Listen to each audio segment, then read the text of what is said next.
సహజంగా లోకంలో అన్యోన్య దాంపత్యం గురించి ఎప్పుడైనా చెప్పాల్సి వస్తే శాస్త్రాలు కానీ మన పెద్దలు కానీ మనకి శివపార్వతుల్లాగా చక్కగా కలిసి ఉండండి అని చెప్తుంటారు.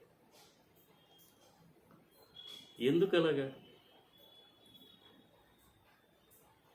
ఎందుకు శివపార్వతులు ఇంకోళ్ళు ఎందుకు కాదు అంటే, శివుణ్ణి విడిచి పార్వతి ఉండలేదు, అమ్మవారిని విడిచి అయ్యవారు ఉండలేరు. అటువంటి గొప్ప అన్యోన్య దాంపత్యం వీళ్ళిద్దరూ చక్కగా ఉంటే మొత్తం ప్రపంచం విశ్వమంతా చక్కగా కళ్యాణం అన్యోన్యంగా ఉంటారు. అందరూ కూడా అన్యోన్యంగా ఉంటారు. ప్రపంచం అంతా సుభిక్షంగా ఉంటుంది.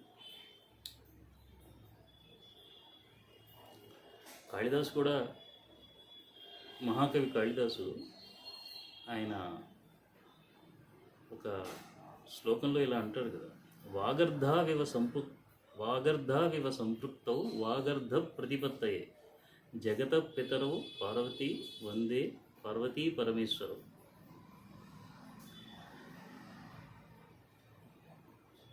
పార్వతిని విడిచి శివుడు ఉండలేడు, శివుడిని విడిచి పార్వతి ఉండలేడు. ఎలాగంటే, ఒక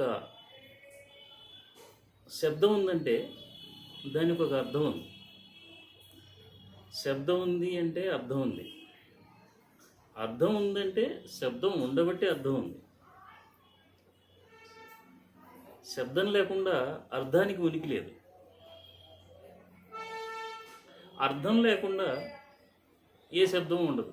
అర్థం లేని శబ్దాలు ఉండవు కదా. ప్రతి శబ్దానికి ఒక అర్థం ఉంటుంది. అలాగే సూర్యుడు ఉంటాడు. సూర్యుడిలో వేడి ఉంటుంది. సూర్యుడి నుంచి వేడిని మనం విడదీయగలమా? తీయలేం కదా. అగ్ని ఉంటుంది. అగ్నికి ఉన్నటువంటి గొప్ప లక్షణం ఉష్ణం. ఉష్ణం అగ్నిని ఆశ్రయించుకుని ఉంటుంది. ఆ అగ్ని ఉంది అంటే దానిలో ఉండే గుణం ఉష్ణం. ఈ రెండింటిని కూడా మనం విడతీయలేం. అలాగే కాళిదాసు గారు చెప్పినట్టుగా వాగర్ధావివ సంపృక్తౌ, ఆ రెండింటిని కూడా విడతీయలేము. అలాగే పార్వతీ పరమేశ్వరుని మనం విడతీయలేము. విడతీసి చూడడం మహాపాపం. అందుకే కదా సౌందర్యలహరిలో శంకరాచార్యుల వారు శివశక్త్యా యుక్తో అని మొదలెడతాడు.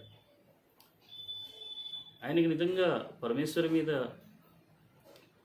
అమ్మవారే ఇదే అనుకుంటే ఆయన శివుడు అనేది పెట్టకుండా శక్త్యాయుక్తో అని చెప్పవచ్చు. కానీ మనలాంటి వాళ్ళకు కూడా, సామాన్యులకు కూడా అది చేర్చడం కోసం, ఆ భావం తెలియపరచడం కోసం శివశక్త్యాయుక్తో అని మొదలు పెడతారు ఆయన.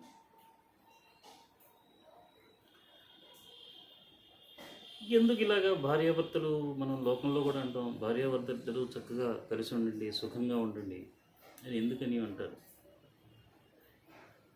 భార్యాభర్తలు సుఖంగా ఉంటే వారికి చక్కటి సంతానం కలుగుతుంది. వారి సంతానం చక్కగా అభివృద్ధి చెందుతుంది.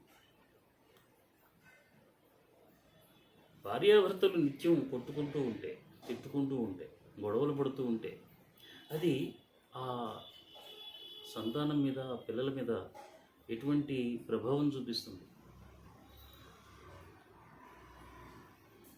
అందుకని ఏదైనా ఒక గొప్ప విషయం ఉంది అంటే ఆ విషయాన్ని మన శాస్త్రాలు గట్టిగా తెలియపరచడం కోసం పదే పదే అనేక శాస్త్రాల్లో వాటిని చెప్పడం చేస్తూ ఉంటారు మన పెద్దవాళ్ళు. ఒకసారి వివాహం జరిగిన తర్వాత మరీ ఏవో ప్రత్యేక కారణాలు ఉంటే తప్పితే, ఆ ప్రత్యేక కారణాల్లో కూడా శాస్త్రం ఎప్పుడూ చెప్పదు విడిపోమని. ఆ ప్రత్యేక కారణాల్లో కూడా శాస్త్రం ఎలాగోలా భరించు అంటుంది. ఎలాగైతే మనకి ఈ జీవితం వచ్చిన తర్వాత ఈ జీవితంలో ఏవో కొన్ని దుఃఖాలు వస్తే దుఃఖాల నుంచి ఎక్కడికి పారిపోతాం? ఎక్కడికి పారిపోలేం కదా. మనం అనుభవించాలి ప్రారంధ కర్మలని. అలాగే జీవిత భాగస్వామి సో శాస్త్రాలు చెప్పేది ఏమిటంటే ఎటువంటి పరిస్థితిలో కూడా భార్యాభర్తలు ఇద్దరు కూడా అన్యోన్యంగా ఉండాలి. అన్యోన్యంగా ఉన్నచో వారి సంతానం చక్కగా పెరుగుతుంది, అభివృద్ధి వస్తుంది. ఫస్ట్ సత్సంతానం కలుగుతుంది. సత్సంతానం కలిగిన తర్వాత వారు చక్కగా అభివృద్ధి చెందుతారు. ఇలా ప్రతి ఇంట్లో ప్రతి దంపతులు కూడా ఇలా ఉన్నచో ఆ సమాజం చాలా సుభిక్షంగా ఉంటుంది. ఆ సమాజం అలా ఉన్న చోట ఆ దేశం బాగుంటుంది. అటువంటి దేశాలు 10 ఉంటే మొత్తం విశ్వం అంతా చక్కగా ఉంటుంది. ఇది దీనిలోని పరమార్థం. మరి ఈరోజు మ్యారేజ్ డేస్, వివాహ దినోత్సవాలు మనం జరుపుకుంటున్నాం. సో సంతోషం. ఆ రోజు మనం కేకులు కట్ చేస్తున్నాం, సినిమాలకు వెళ్తున్నాం. ఆ రోజు మొత్తం చాలా సంతోషంగా సంబరాలు జరుపుకుంటున్నాం. చాలా సంతోషం. అటువంటి సంబరాలు కేవలం ఒక్కరోజుకి పరిమితం చేసుకోకుండా జీవితం అంతా ఇలాగే ఏ హ్యాపీనెస్ అయితే, ఏ ఆనందమయమైన జీవితాన్ని ఆ ఒక్కరోజు గడుపుతున్నారో అటువంటి జీవితం అంతా అట్లా ఆనందమయంగా ఉండాలని మన పెద్దవాళ్ళు, మన శాస్త్రాలు మనకి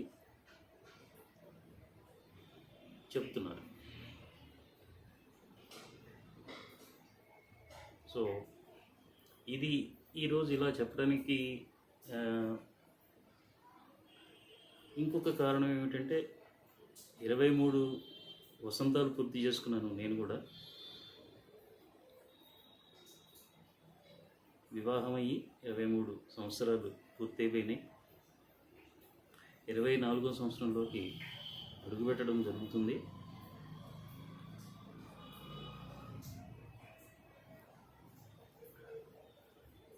సో ఇద్దరు కలిసి ఒకే బండికి 2 చక్రాల్లాగా ఉంటూ ఆ సంసార అనే రథాన్ని నడిపేవాళ్ళు భార్యాభర్తలు. సో ఇప్పటిదాకా అలాగే జరిగింది ప్రయాణం. సుఖమయంగా, సంతోషంగా జరిగింది. భగవంతుడి దయ వల్ల ఇక ముందు కూడా అలాగే జరుగుతుంది.